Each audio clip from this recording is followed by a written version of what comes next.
Magandang umaga pong muli. Ako po si Tita V at samahan niyo po kami or tayo ay magsama-sama para sa ating morning devotion. Bago po tayo magsimula, I encourage you to share this video to your friends and loved ones. Your few seconds or few minutes will help to rescue at least one soul, or more probably, that will bring eternal benefit for you and for your friends and loved ones. Let us pray. Heavenly Father, we commit to you this morning, Panginoon. Ikaw ang manguna sa inyong lingkod at ikaw rin, Panginoon, ang kumaugnay sa bawat isang nakikinig ngayon. Nawa ang inyong salita ay tumimo sa puso ng bawat isa. Ito po ang aming panalangin sa pangalan ni Jesus. Amen. Sinasabi sa John chapter 10 verse 10, I have come that they may have life and have it to the full. Sa Tagalog, ako'y naparito upang sila'y magkaroon ng buhay at magkaroon ng kasaganaan nito. Kaibigan, napapaisip ka ba kung ano nga ang mangyayari sa buhay mo ngayong 2025? Natapos na ang 2024, maaaring maraming challenges na pinagdaanan at maaari din namang maraming blessing.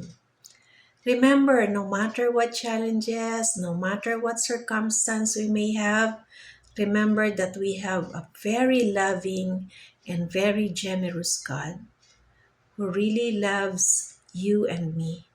Ang plano ng Diyos ay masaganang buhay para sa iyo at para sa akin. Yun yung sinasabi sa John 10:10. The other version is abundant life. Kapag pinag-uusapan ang katapusan ng mundo, iisipin natin, may masaganang buhay pa ba? Sa halip ay takot ang bumabalot sa atin.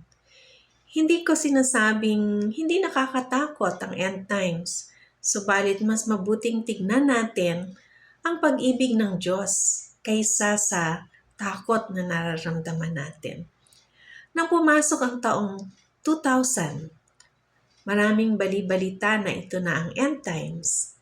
In fact, may mga nagbenta na ng kani-kanilang ari-arian, yung kanilang mga yaman, ibinenta na. Ang iba naman, nagpagawa sila ng mga underground houses para daw safe, ano man ang mangyari.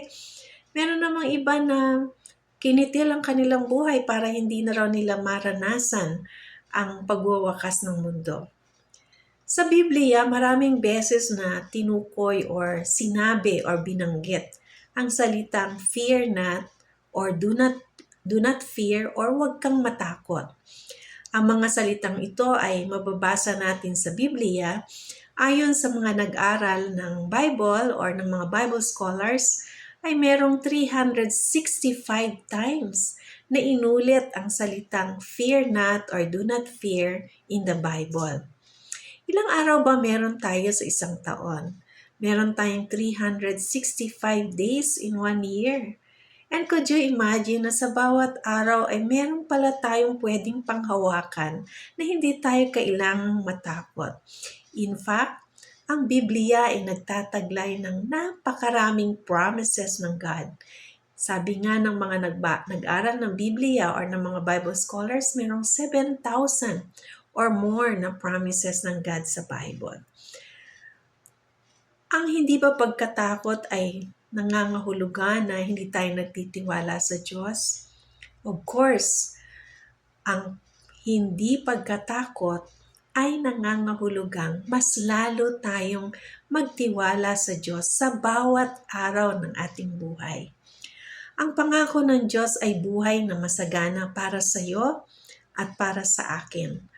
Ang tunay na masaganang buhay ay buhay na may katiyakan sa kamay ng Diyos na nagbibigay sa atin ng hininga at ng pag-asa. Ang mga material na bagay na meron ka at ako sa kasalukuyan ay mga bonus na lamang ito sa atin. Ang kapayapaan sa piling ng Diyos o yung tinatawag nating peace of God sa gitna ng mga challenges or ng mga problema sa buhay ay isa ng masaganang buhay. Tignan natin kung anong ibig sabihin ng abundant life sa susunod na or sa ating future life. Sa Book of Revelation ay nangusap ang Diyos kay John through the vision kung ano ang mangyayari sa katapusan ng mundo. Nakakatakot ba? Hindi ko sinasabing hindi nakakatakot. Oo, nakakatakot. Nakakahindik ba? Oo, nakakahindik. Nakakahindik or nakakagilalas or nakakagulat or nakakatakot. Subalit kung titignan natin ang mabuti kung bakit ipinakita ito ng Diyos kay John bago pa mangyari ay dahil sa napakadakilang pag-ibig ng Diyos sa iyo at sa akin. Mahal na mahal ka ng Diyos, mahal na mahal tayo ng Diyos. Nais ng Diyos na ikaw at ako ay di mapahamak, kaya merong tinatawag na warning. Yun ang dahilan kung bakit isinulat ang Book of Revelation, upang bigyan tayo ng warning.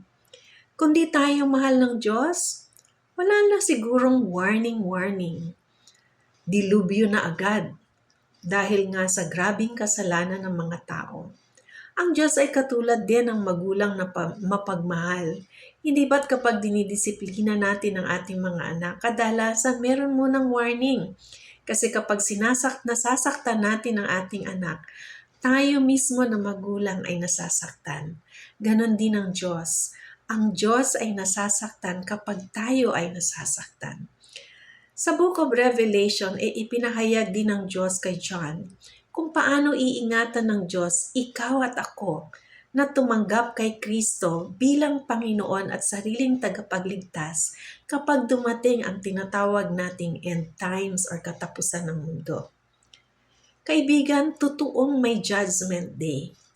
Subalit ang dahilan nito ay hindi upang takutin ka ng Diyos. Sa halip ay nais ipakita ng Diyos ang kanyang pagmamahal sa iyo at sa akin na siya ay may nakahandang masaganang buhay para sa atin. Ang saya, di ba? Galit ang Diyos sa kasalanan, subalit mahal niya ang mga makasalanan. Kaya't nais niyang talikuran natin ang ating mga kasalanan para sa masaganang buhay. Ang masaganang buhay ay mararanasan lamang ng mga taong tumanggap kay Jesus bilang Panginoon at sariling tagapagligtas. Kung hindi mo pa ginawa ito, may gabay ng panalangin na pagtanggap doon sa comment section. Basahin mo yon at sundan ang panalangin ito. Gawin mo ito ngayon, kaibigan, kasi hindi natin alam kung ano ang susunod na mangyayari habang hindi pa huli ang lahat. Kung ikaw naman ay mananampalataya na at tinanggap mo na si Jesus bilang Panginoon at sariling tagapagligtas, ang ating responsibilidad ay ibahagi si Kristo sa ating mga kaibigan at sa ating mga mahal sa buhay para someday ay magkikita-kita tayo sa piling ng Diyos. This 2025, let us rescue the souls of our friends and loved ones na hindi pa talaga nakakakilala kay Jesus. At sa pagdating ng araw, masaya na tayo ay magkaroon ng reunion sa piling ng Diyos habang tinatamasa natin ang masaganang buhay. Maraming salamat po muli at magandang umaga. Dakilang Diyos, kami po ay nagpapasalamat sa inyong napakamasaganang buhay na inihanda sa bawat isa na nanampalataya kay Hesukristo bilang Panginoon at sariling tagapagligtas. Dalangin ko, Panginoon, na ang bawat isang nakikinig o nanonood ngayon, kung hindi niya pa kilala si Jesus, ay ipanalangin ang panalangin na nasa comment section upang tanggapin ka, Panginoon, bilang Panginoon at sariling tagapagligtas. Ito po ang aming dalangin sa pangalan ni Jesus. Amen. Maraming salamat. God bless everyone. Love and prayers, Tita V.